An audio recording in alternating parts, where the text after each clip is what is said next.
আমন্ত্রণ দেশ বাংলায়, আপনাদের সঙ্গে আছি আমি ইকবাল হোসেন। শুরুতেই সংবাদ শিরোনাম। ঝিনাইদহের সোনালী আঁশ পাটের ফলন কম হলেও ভালো দাম পাওয়ায় খুশি কৃষকরা। গ্রামে গ্রামে চলছে পাট শুকানোর কাজ। এবং সিরাজগঞ্জের উল্লাপাড়ায় কবরস্থান থেকে ৮ মরদেহ চুরি, অপরাধীদের গ্রেপ্তার ও বিচারের দাবি ক্ষুব্ধ স্বজনদের।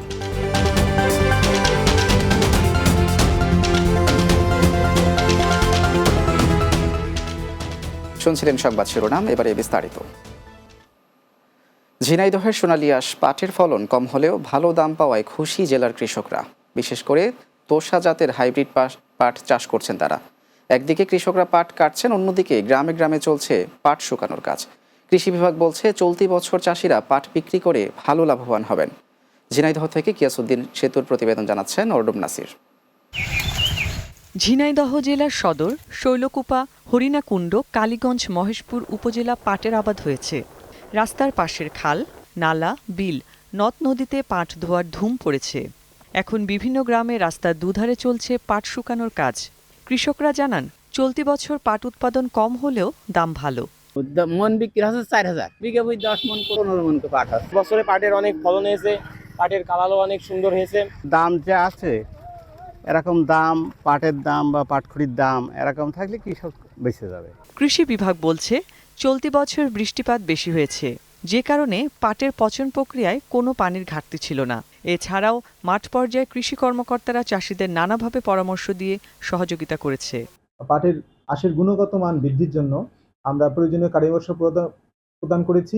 আমরা আশা করছি এবছর কৃষকগণ লাভবান হচ্ছেন এবং আগামীতে এই লাভের কারণে পাটের আবাদ বৃদ্ধি পাবে। চলতি মৌসুমে জেলায় প্রায় ২১,৪৪৬ হেক্টর জমিতে পাট চাষের লক্ষ্যমাত্রা নির্ধারণ করে জেলা কৃষি সম্প্রসারণ অধিদপ্তর। তবে লক্ষ্যমাত্রার চেয়ে প্রায় ১,২০০ হেক্টর কম জমিতে চাষ হয়েছে পাটের।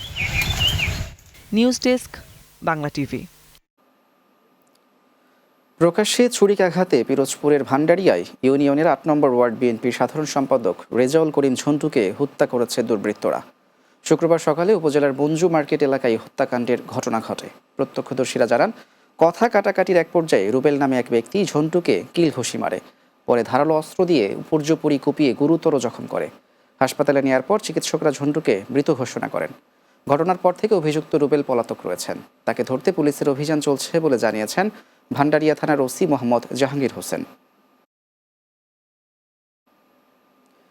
সিরাজগঞ্জের উল্লাপাড়ার একটি কবরস্থান থেকে চুরি হয়েছে ৮টি মরদেহ। কবর খুঁড়ে মরদেহ চুরির ঘটনায় ক্ষুব্ধ স্বজনরা। অপরাধীদের গ্রেপ্তার ও বিচারের দাবি জানিয়েছেন তারা। পুলিশ বলছে প্রয়োজনীয় ব্যবস্থা নেওয়া হবে। সিরাজগঞ্জ প্রতিনিধি মাসুদ রানা ওয়াসিমের প্রতিবেদন জানাচ্ছেন অর্ডুম নাসির। সিরাজগঞ্জে মরদেহ চুরির ঘটনা নতুন নয়, তবে তা ছিল বজ্রপাতে নিহতদের মরদেহ চুরি। স্বজনরা মরদেহ চুরির ভয়ে রাত জেগে কবর পাহারা দিত, এমন খবর লোকমুখে চাওড়াচ্ছে। কিন্তু এবার একটি কবরস্থান থেকে ৮ মরদেহ চুরির ঘটনা ঘটেছে সিরাজগঞ্জের উল্লাপাড়ায়। এতে আতঙ্কিত হয়ে পড়েছেন সাধারণ মানুষ। শোক আর ক্ষোভে ফুঁসে উঠেছেন স্বজনরা। যারা এই কবরের লাশ নিয়ে ব্যবসা করার চেষ্টা করতেছে তাদের বিচার চাই। বেটার কবর করা, আরও তার পাশাপাশি অনেকগুলো কবর করা, এইগুলো কবর করার কারণে আমি বেটার বিচার চাই। বড় দুঃখের বিষয়, যাতে পুনরায় এই কঙ্কালটা যাতে চুরি না হয় এই কবরস্থান থেকে, এই আমার আশা। ঘটনাস্থল পরিদর্শন শেষে পুলিশ বলছে জড়িতদের বিরুদ্ধে দ্রুত ব্যবস্থা নেওয়া হবে। এখানে সরজমিনে তদন্ত করে সাথে সাথে আমাদের ঊর্ধ্বতন কর্মকর্তাদের অবহিত করেছি এবং তারা নির্দেশনা দিয়েছে এটা অনুসন্ধানপূর্বক যারাই জড়িত থাকতো তাদের অনুসন্ধান করে তাদেরকে খুঁজে বের করে তাদের বিরুদ্ধে আইনগত ব্যবস্থা গ্রহণ করার জন্য। সবার মৃত্যু অবধারিত জেনেও মানুষ মরদেহ চুরির মতো ন্যাক্কারজনক কাজ করছে। মানুষের মনুষ্যত্ববোধ কবে জাগ্রত হবে, সেটাই প্রশ্ন। News desk, Bangla TV. গাজীপুরের কোনাবাড়িতে নিয়ন্ত্রণ হারিয়ে বেপরোয়া গতির তাকোয়া পরিবহন বাস স্থানীয় একটি বাস কাউন্টারের ভেতরে ঢুকে পড়লে কয়েকজন গুরুতর আহত হন। এ সময় বাস কাউন্টারের সামনে দাঁড়িয়ে থাকা দুটি অটোরিকশা দুমড়ে মুচড়ে যায়। আহত হন অটোরিকশার 2 চালকসহ 7 জন। শুক্রবার বিকেলে ঢাকা টাঙ্গাইল মহাসড়কের কোনাবাড়ি আঞ্জুমান পাম্পের সামনে এই দুর্ঘটনা ঘটে। এ ঘটনায় তাকোয়া পরিবহনটি জব্দ ও সহকারী আলহাজকে আটক করা হলেও পালিয়ে যায় চালক। গাজীপুর মেট্রোপলিটন কোনাবাড়ী থানার উপপরিদর্শক মোহাম্মদ খায়রুল ইসলাম জানান, আহতদের উদ্ধার করে হাসপাতালে ভর্তি করা হয়েছে। এ বিষয়ে আইনগত ব্যবস্থা নেওয়া হচ্ছে। দেশ বাংলায় নিচে ছোট্ট একটা বিরতির পর অন্যান্য সংবাদের সঙ্গে আরও যা থাকছে।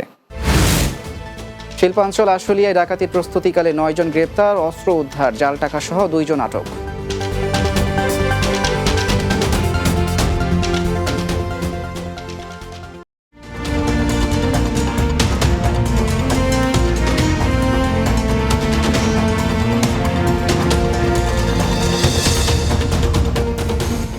বিরতির পর দেশ বাংলায় স্বাগত আরও একবার।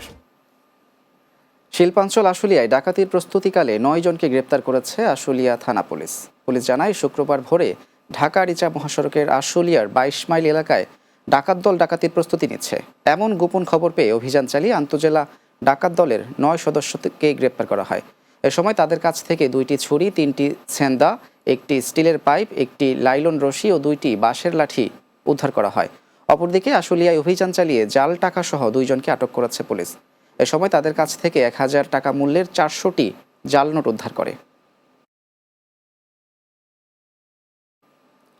বিএনপির 47তম প্রতিষ্ঠা বার্ষিকী উপলক্ষে ঝিনাইদহে ফ্রি মেডিকেল ক্যাম্প অনুষ্ঠিত হয়েছে। শহরের সিটি কলেজ প্রাঙ্গণে ফ্রি মেডিকেল ক্যাম্পের উদ্বোধন করেন জেলা বিএনপির যুগ্ম সাধারণ সম্পাদক আব্দুল মজিদ বিশ্বাস। স্থানীয় বিএনপি ও অঙ্গ সংগঠনের দিনব্যাপী আয়োজনে শহরের বিভিন্ন এলাকার 3 শতাধিক রোগীকে বিনামূল্যে স্বাস্থ্যসেবা ঔষধ দেওয়া হয়। বিনামূল্যে স্বাস্থ্যসেবা ও ঔষধ পেয়ে সন্তুষ্টি প্রকাশ করেন দরিদ্র মানুষ। এ সময় জেলা চেম্বার অব কমার্সের সভাপতি মোয়াজ্জেম হোসেন, পৌর বিএনপির যুগ্ম সাধারণ সম্পাদক আব্দুর রহমান রিপন, জেলা ছাত্রদলের সাধারণ সম্পাদক মুশফিকুর রহমান মানিক সহ অন্যান্যরা উপস্থিত ছিলেন। মাগুরা সদর উপজেলা প্রশাসনের আয়োজনে ও মাগুরা বিতর্ক সংঘের সহযোগিতায় দিনব্যাপী বিতর্ক উৎসব অনুষ্ঠিত হয়েছে। শুক্রবার সকাল থেকে সন্ধ্যা পর্যন্ত জেলা অডিটোরিয়ামে বিতর্ক উৎসব অনুষ্ঠিত হয়। অনুষ্ঠানে প্রধান অতিথি ছিলেন বাংলাদেশ টেলিভিশনের মহাপরিচালক মোহাম্মদ মাহবুবুল আলম। মাগুরা জেলা আদর্শ বিতর্ক সংঘের পরিচালক মোহাম্মদ নাইমুর রহমান দুর্জয়ের উপস্থাপনা এবং জেলা প্রশাসক মোহাম্মদ ওহিদুল ইসলামের সভাপতিত্বে অনুষ্ঠানে উপস্থিত ছিলেন বাংলাদেশ ন্যাশনাল ডিবেট ফাউন্ডেশনের chairman AKM Shoaib, foundation Khulna অঞ্চলের মডারেটর মোহাম্মদ তাকদিরুল গনি। অনুষ্ঠান তত্ত্বাবধানে ছিলেন মাগুরা সদর উপজেলা নির্বাহী কর্মকর্তা মোহাম্মদ হাসিবুল হাসান। সংস্কৃতি চর্চা কোনো জীবন বিচ্ছিন্ন বিষয় নয়, বরং জীবনেরই নান্দনিক প্রকাশ। এ প্রতিপাদ্যে আবৃত্তি সংসদ কুমিল্লার 33তম প্রতিষ্ঠাবার্ষিকী ও নবনির্বাচিত কমিটির অভিষেক অনুষ্ঠিত হয়েছে। নগরীর কবি নজরুল ইনস্টিটিউট কেন্দ্রে আয়োজন করা হয় আলোক প্রজ্বলন, আলোচনা সভা, কেক কাটা, আবৃত্তি ও অভিষেক অনুষ্ঠান। আবৃত্তি সংসদ কুমিল্লার নবনির্বাচিত সভাপতি সুমনা সুমনের সভাপতিত্বে আলোচনা সভায় বক্তব্য রাখেন বিশিষ্ট নজরুল গবেষক ডক্টর আলী হোসেন চৌধুরী, বরেণ্য আবৃত্তি শিল্পী কাজী মাহতাব সুমন, আবৃত্তি সংসদ কুমিল্লার সাধারণ সম্পাদক দেলোয়ার হোসাইন আকাইদ সহ অন্যান্যরা। সভা শেষে কুমিল্লার বিভিন্ন আবৃত্তি সংগঠনের শিল্পীরা কবিতা আবৃত্তি পরিবেশন করেন।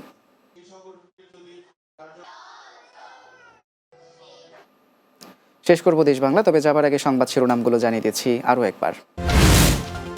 ঝিনাইদহের সোনালী আঁশ পাটের ফলন কম হলেও ভালো দাম পাওয়ায় খুশি কৃষকরা। গ্রামে গ্রামে চলছে পাট শুকানোর কাজ। সিরাজগঞ্জের উল্লাপাড়ায় কবরস্থান থেকে 8 মরদেহ চুরি, অপরাধীদের গ্রেপ্তার ও বিচারের দাবি ক্ষুব্ধ স্বজনদের। এবং শিল্পাঞ্চল আশুলিয়ায় ডাকাতির প্রস্তুতিকালে 9 জন গ্রেপ্তার, অস্ত্র উদ্ধার, জাল টাকা সহ 2 জন আটক।